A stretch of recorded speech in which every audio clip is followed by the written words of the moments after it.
Good afternoon. My name is CarleeCorkery, and this is my DMP3. Throughout life, many people find themselves at a fork in the road trying to figure out which way to go. This scenario is present within my life, my college, my country, and the world. This leaves me with a question: do we follow the path that is carved out for us, or do we make our own path to challenge ourselves? I've explored myself along with many others in how one would go about such a decision. Every person has their own unique identity, which leads them to different reasonings for one choice over the other. This question has led me to connect with my personal identity, which differs from every person here.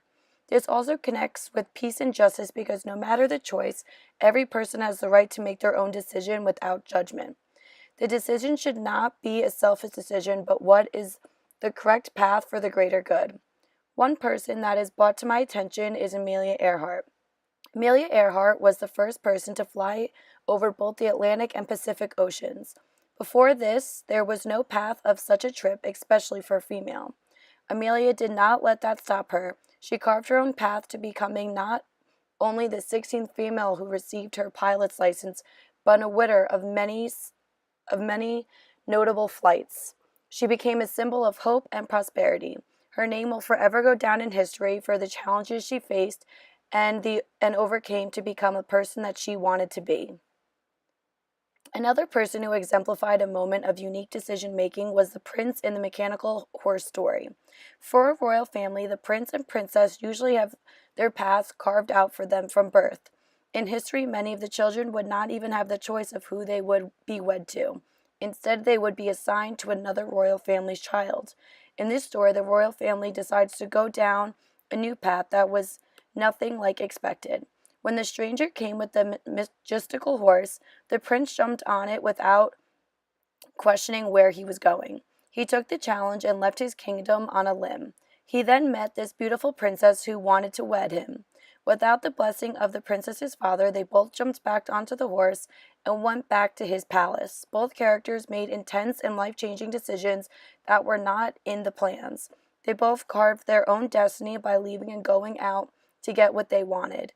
This path kept going off in a different way when the princess got kidnapped and the prince went out alone to go save her.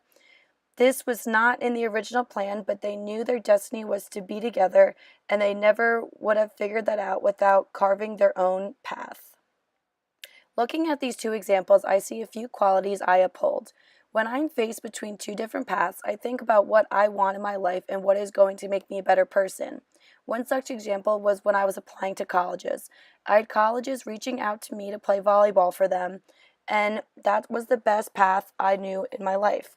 I also had the choice to challenge myself and apply to higher-ranked schools for their engineering programs. The path that was carved out for me was to play volleyball in a D3 school, but I wanted more for myself. I wanted to challenge myself. This is what led me to the place I am today, and I will face more life challenges. Another story that relates to this question is Horton Hears a Who. Everyone that Horton interacted with thought he was crazy and that he was hearing fake voices. To their surprise, Horton was in fact right, but he was the only person who could hear them at the time. Horton could have gone down the easy path and went along with what others were saying. He stood up for what he believed in to make sure that the Who stayed safe. His noble personality went a long way for those people and exemplified peace and justice. He took the path to keep the little people safe because a person's a person no matter how small. I have been in common scenario like Horton. I'm here to make a difference in the world for the better. I try to exemplify peace and justice the way many of the characters have throughout our time here in class. I will take every situation and work to make it better and show that peace and justice is the way to handle all situations. Respect everyone the way you would want to be treated. Many people have different backgrounds, but that doesn't make them any less of a person than you. Looking at all of this leaves me wondering if people ever make these decisions not only for the best of their own interests, but for the greater good of the people. If we want to reach peace and justice in this crazy world, would it change some decisions made by the characters discussed in these stories?